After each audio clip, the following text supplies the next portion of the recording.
The sun's setting over here, so there's a good chance I'm going to probably get taken out by a couple of drop bears. Before I get into this video, I'm going to ask a favour, especially from my American and Canadian viewers. If you know a veteran, someone who's served, or someone who understands what these Middle East conflicts actually cost beyond the headlines, share this video with them, because the next video I'm working on needs their perspective. I've had the honour of serving alongside of the US and Canadian forces while deployed to the Middle East, and one thing I've learnt very quickly is this. The people who serve often understand the cost of these decisions long before politicians explain them. It brings me back to fuel. The last video I did on fuel brought in a lot of American commenters, which was fantastic. My basis of these videos that I do is to kind of try and dig up what doesn't make sense and try and, alongside with you, to try and work out what the hell's going on behind the scenes. So the viewers that I actually had the privilege of engaging with in the last video, so thank you very much. And I've said numerous times, I don't know what I'm talking about all the time. Those people with the subject matter experts, those people with the knowledge behind the scenes was invaluable, and I can't thank you enough. So thank you very much for telling me where I went wrong and giving me some more guidance behind the scenes. They were fantastic. So what I want to do is actually look at something that one of my viewers that I've known for a very long time, MJ, she's Coppercat. You might see her in some of my comments on my videos. She's been watching me for a while. And she puts up with me and my very bad pronunciation of Arkansas. For the longest time, I thought it was Arkansas. And she did send me a Facebook message saying that Trump is looking at cutting the fuel excise to bring down the cost of fuel, because apparently the Americans are doing it quite tough over there in regards to fuel, like pretty much everywhere else. So I've done some digging, I've done some research, which is always good. I've got my handy little notes here to pretty much kind of shine some light on, from an Australian perspective, to what the US fuel excise is.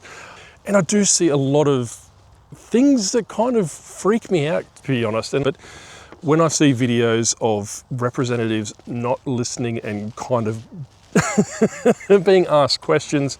These maps are the wet dream of soft men who won't even look up from their phones to face their voters. These are men who lust for a world where the powerful do what they can and the rest of us suffer what we must. Jesus wept. That kind of bothers me, and it kind of bothers me for the next generation and subsequent generations. I'm in my mid-40s. My kids, my eldest has just turned 18, and I don't want to leave this world to her and to everyone else in a worse state than it currently is. I try to record these videos in the middle of nowhere. This is the second time that someone's come across my little hidden spot. So maybe not so much the middle of nowhere as it is, but I really want to kind of build the momentum. And like I said, I don't necessarily think I'm going to make a change, especially in a different country, in a different continent.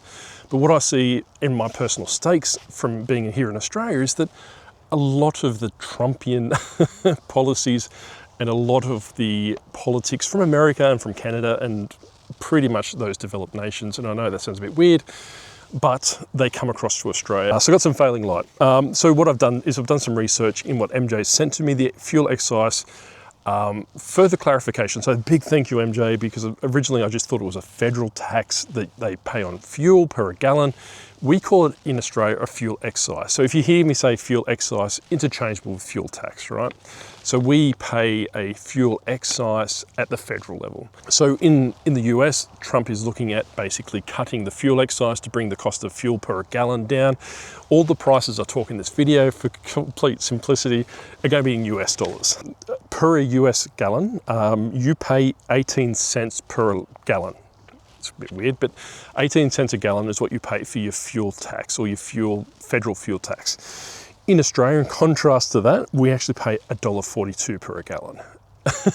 So there is a little bit of a difference there. The government has cut that fuel excise by half. So we have seen here in Australia about a 30-40 cent drop in our fuel price per litre, and that makes it more confusing.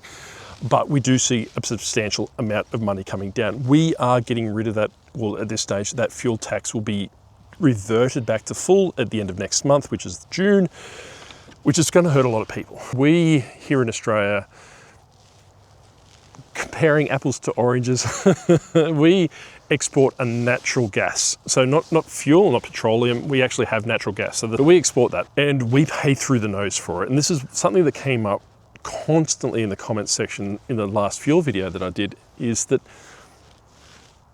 you drill your own oil, you drill your own, and you kind of, you refine your own oil and you refine it into gas and all these different things, petroleum and into diesel. And I can't get my head around it, and it doesn't make sense to me. And there's a lot of smart people out there, I've said before, and by all means, please consider leaving a comment and correcting me and steering me down the path. But for you to refine a product and to sell it on the global stage, and yes, I know there's politics behind this, and this is why kind of a thinking out loud video, not so much, hey, this is the way the system works and this is the way the system is.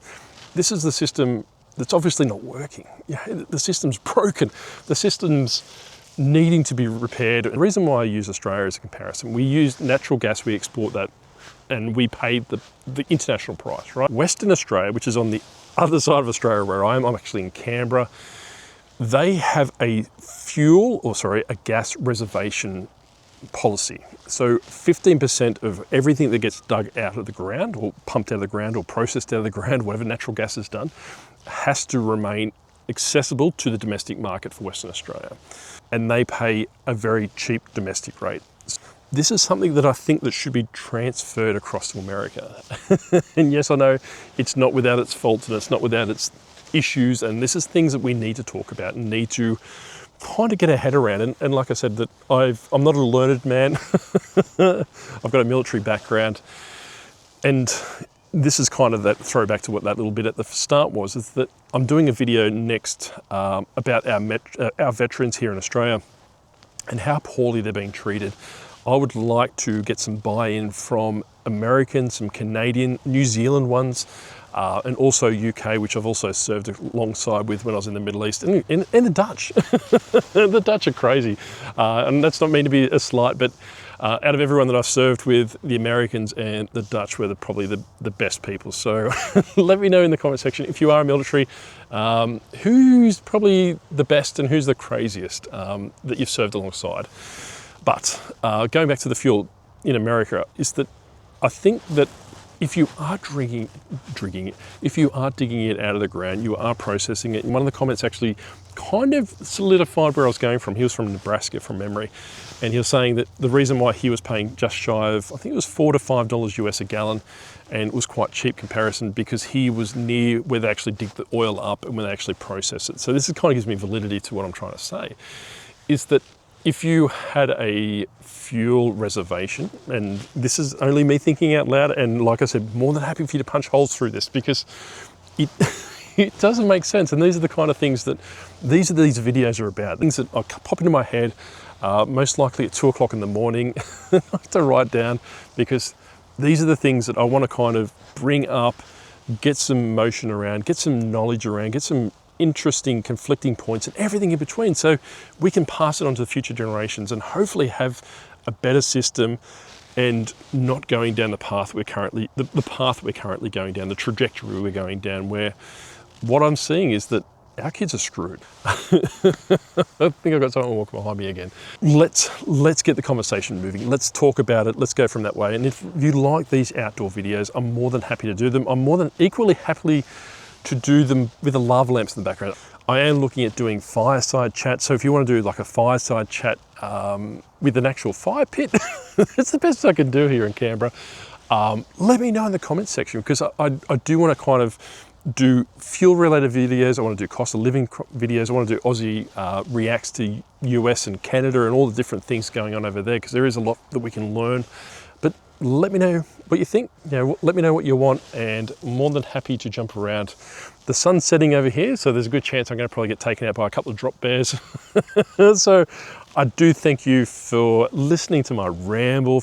If you do know any service people, if you do know any military people, if you're military yourself, put it down in the comment section. Share the video. Send it to someone from a military perspective, because quite honestly, and you may have seen it if you do some Googling, the recent Australian government released a budget and it absolutely slapped veterans around. So I'm quite angry about it. So I kind of want to get a feel for how veterans are in America and Canada, the UK, New Zealand, the Dutch, everyone else in between. I'm not excluding everyone. I want to know how your systems work. And I'm going to talk a little bit about it in the next video, so thank you very much. I'd love for as much community we can get in the comment section. You thought I was gone, but no, guess what? I'm back. I wanted to talk about Talisman Sabre. For those that don't know, and whoop, all right. So Talisman Sabre, I was on Talisman Sabre exercise, multi-international exercise that was held in Australia at the time in 2010 from memory. Correct me if I'm wrong, because my mind is getting pretty up there. I'm getting up there in age. Americans came over and they brought their MREs over, which we in Australia call ration packs. So please, if you're an American military person, long story short, and you are coming to Australia, please bring your MREs over. They are the best thing I've ever eaten. To be honest, when I was out bush, I think it was a 2-week exercise from memory, I was a lot skinnier than I was now. Like I was saying, is that we're living on ration packs. We have 5 ration packs, A, B, C, D, and E. E's the vegetarian one, so we definitely stay away from that one. But remember swapping a full pack with an MRE, I swapped a full ration pack with the American. I can't remember if it was a full pack or it was a multi-pack or something along the lines of this. My memory's hazy. And like I was saying, it was the best food I've ever had. And do you think I can remember what it was? When we catch up on Anzac Day, a couple of friends of mine and myself that were on that exercise, Mickey and I, and Jake, we don't talk about Jake. Jake's a bit special. Maybe that's to create a military discord where we all talk about our worries and all these different things, and we'll talk about Jake there. Jake, I don't think he's watching, but I'm glad that Jake doesn't know where I live. He's good, but he's special. But yeah, like I was saying, if you're coming to Australia, bring an MRE, because I want to relive that memory. I'm very nostalgic. But that's it for this video. Thanks, bye.